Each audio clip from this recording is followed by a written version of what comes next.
बहानेबाजी नहीं। अधीर रंजन चौधरी जी।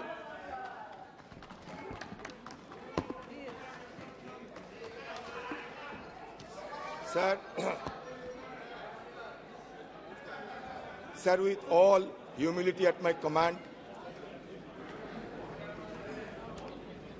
I rise to support the no confidence motion moved by our younger MP Sri Gaurav Gogoi under Rule 198. Sir, as you know that no confidence motion per se does not mean that the government will be dislodged or dethroned. See, the issue is, in the year 1782, first no confidence motion was moved in London when the then Prime Minister Lord North has submitted his resignation to King George III because the British army was defeated in the Revolutionary War in America. So in our parliamentary mechanism, it's a long overdue, it's a long tradition which has been persuading because we are also following the same path of parliamentary democracy in our country. In the year 1963, first no confidence motion was moved against Prime Minister Pandit Jawaharlal Nehru ji. Since then, 28 no confidence motion has been moved in this parliament. Barring the 3 confidence motions, all the no confidence motions were destined to be defeated. So the issue is, as the Treasury bench is trying to make it equivalent, as our attempt to dislodge this government, we know that we don't have the requisite number at our disposal. बहुमत की बाहुबली आपके पास है, बहुमत की बाहुबली से आप जीत सकते हो, लेकिन हमें क्यों ये नो कॉन्फिडेंस मोशन लाना पड़े, इसको थोड़ा समझाने की कोशिश होना चाहिए।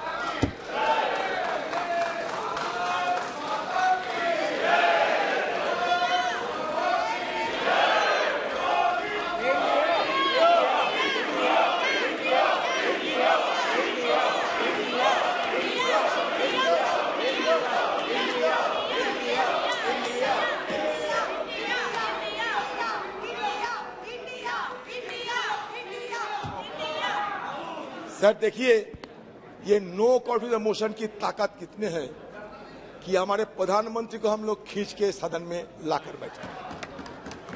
यही ताकत होते हैं संसदीय परंपरा की।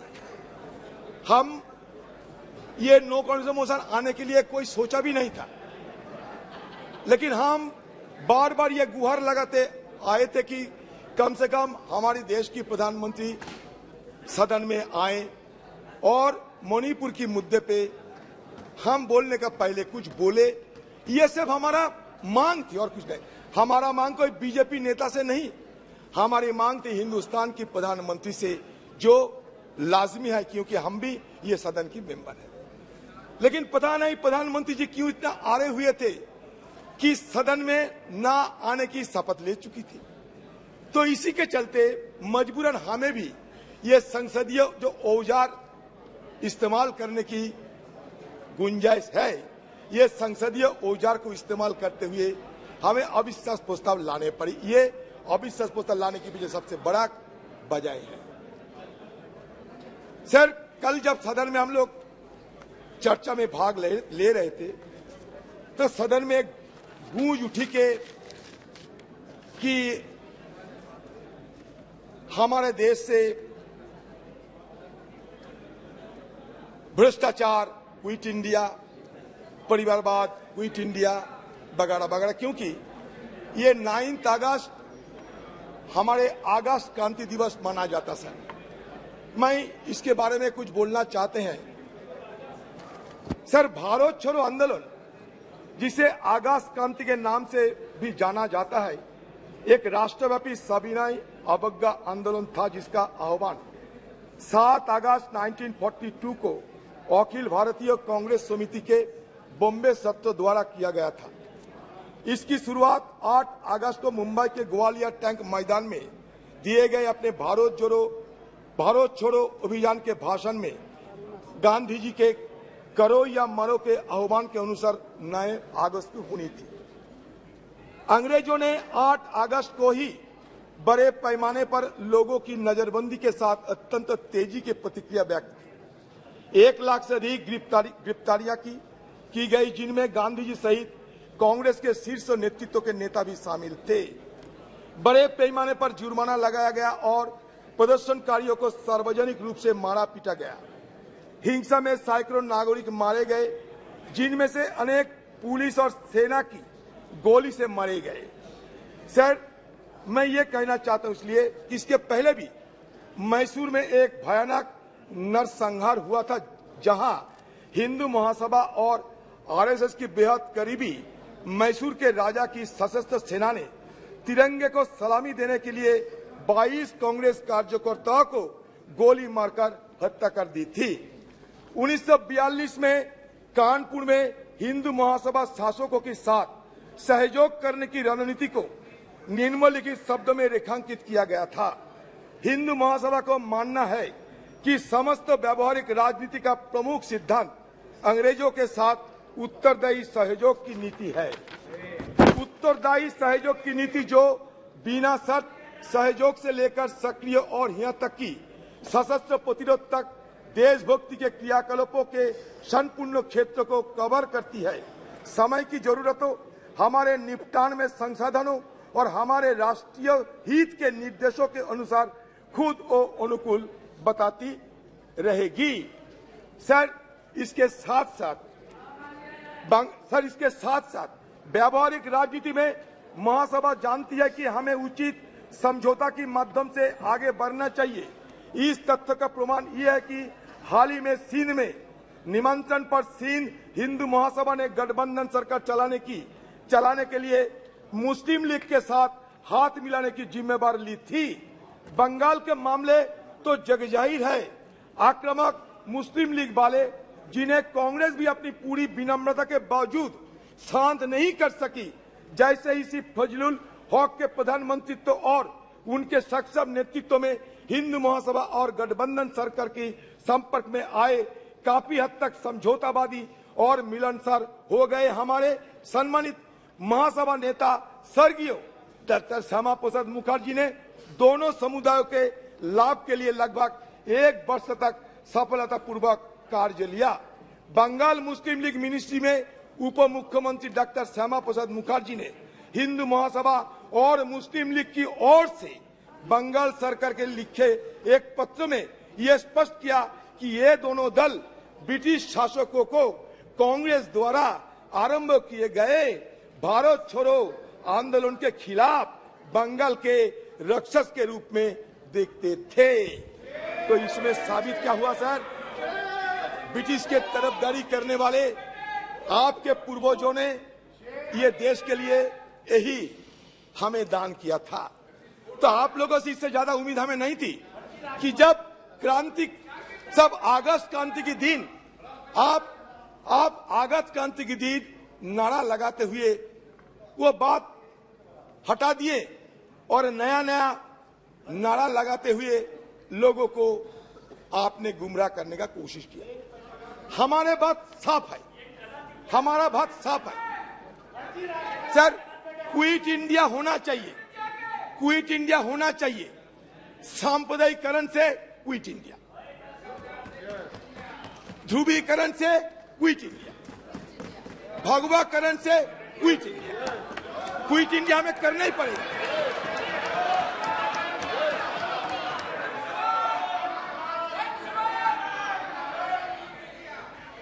आजादी के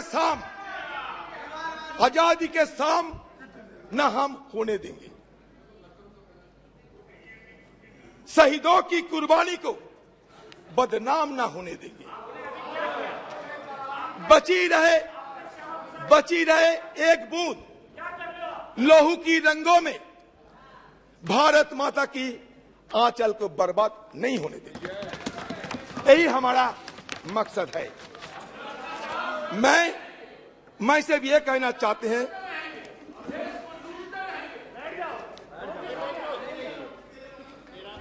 सर, प्रधानमंत्री जी को सम्मान के साथ ये कहना चाहते हैं कि देखिए प्रधानमंत्री जी, आप एक बार नहीं 100 बार प्रधानमंत्री बने, हमें कोई फर्क नहीं। इसमें हमें कोई लेना देना नहीं। हमें लेना देना भारत की आम जनता के साथ। जब मणिपुर गए तो मणिपुर की दशा देखा हमने, और दशा देखने के बाद हमें जरूर यह महसूस हुई कि कम से कम देश की सबसे बड़ा मुखिया होने के नाते प्रधानमंत्री जी को एक बार मणिपुर के आम वासियों के लिए कुछ संदेश देना चाहिए थे।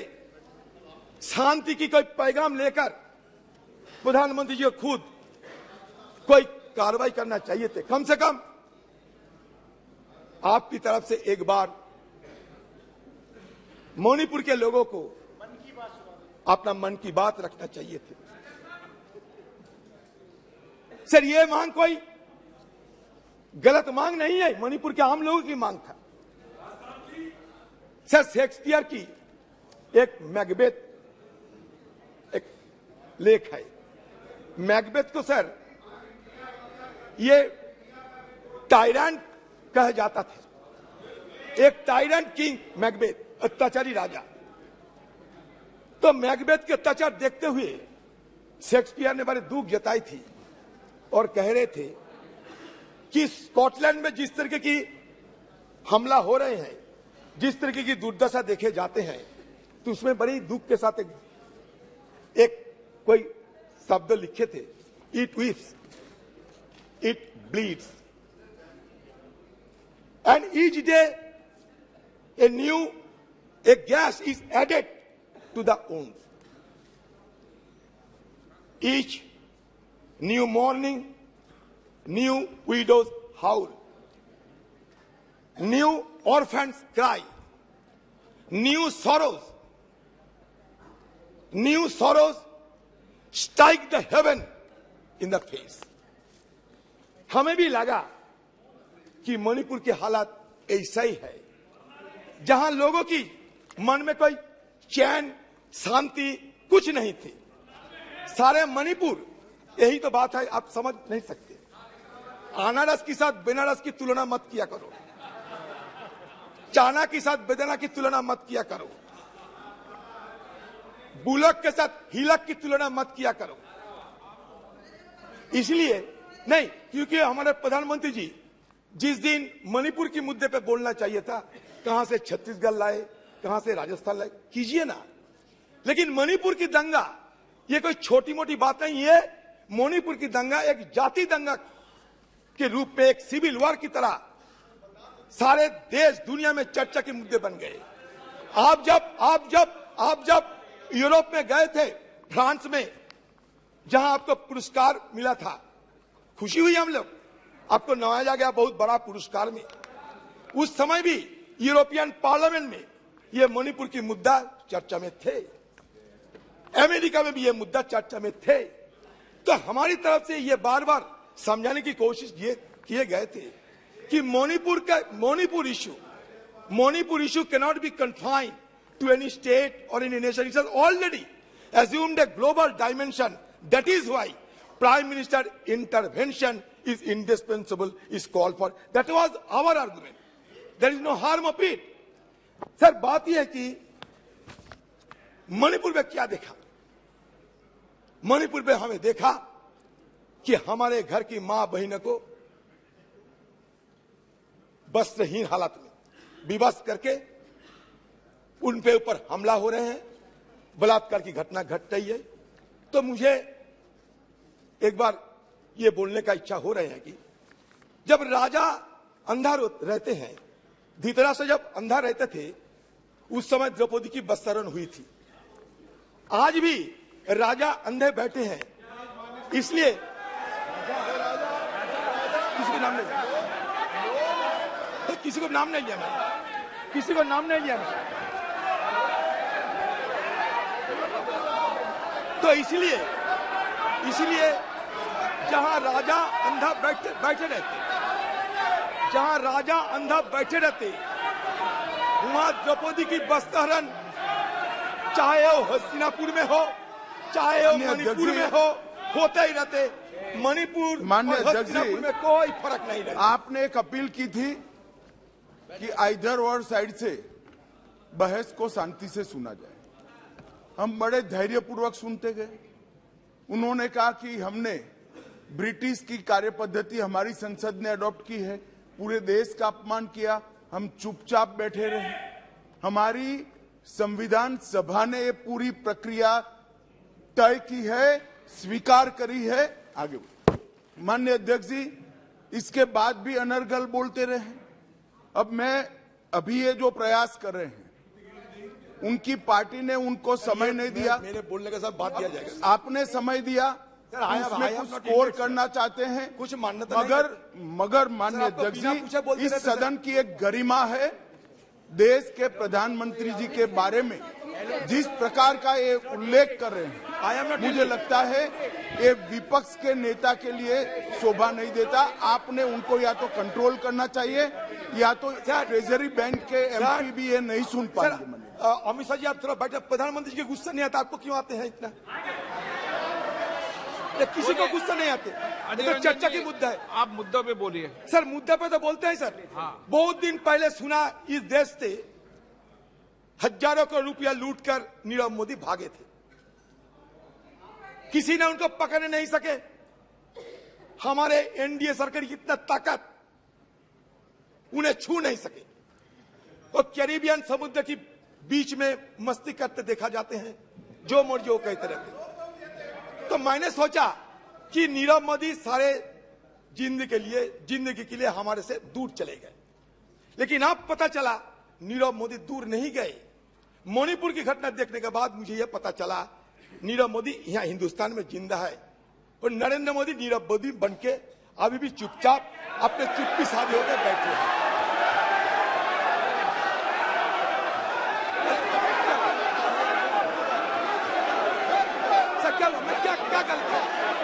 सर मैं गलती क्या की सर? सर इनको माफी मांगना चाहिए। इनका पार्टी इनको समय नहीं दिया, जैसे गृह मंत्री ने बताया।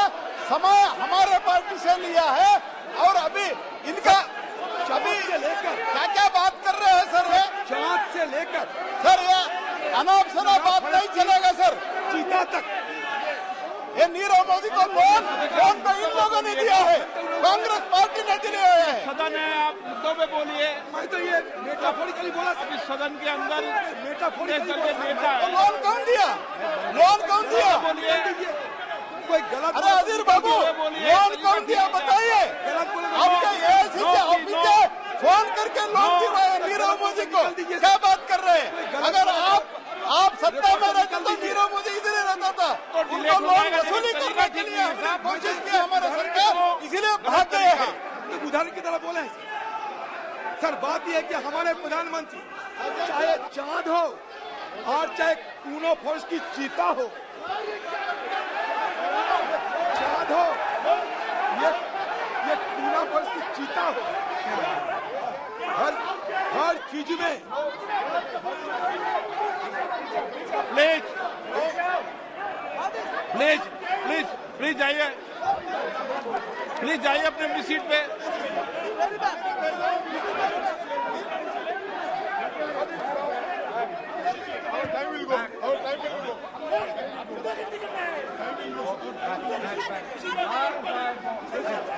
Please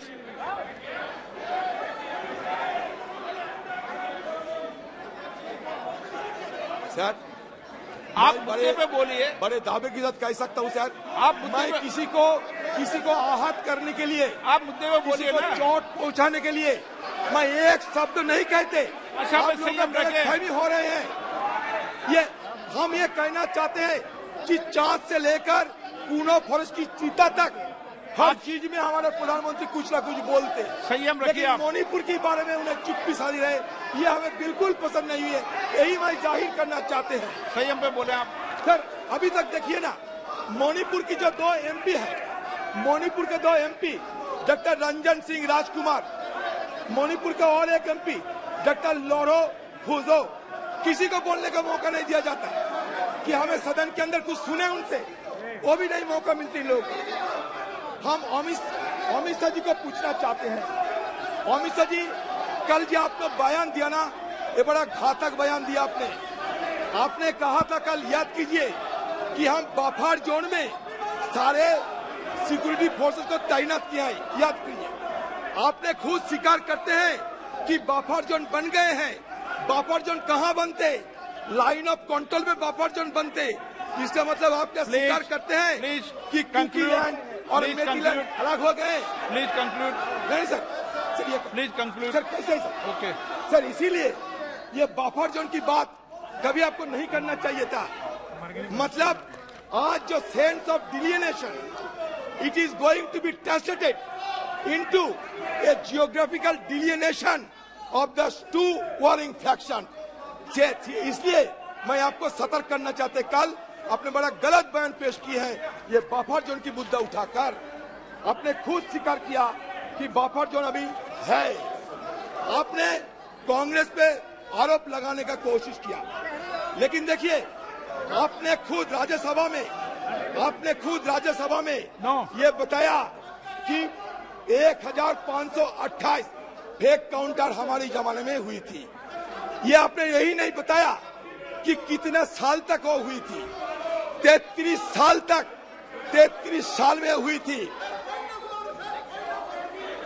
sir rule 352(5) sir rule 252(5) sir, Congress की जमाने में कांग्रेस की person in high authority unless the discussion is based on the substantial motion drawn in proper term. Sir ऐसा कुछ नहीं हुआ है सर, इसको एक्सपंज करना, prime minister is the high authority, इसको एक्सपंज करना चाहिए और माफी मांगना चाहिए सर। ऐसा नहीं चलता है सर।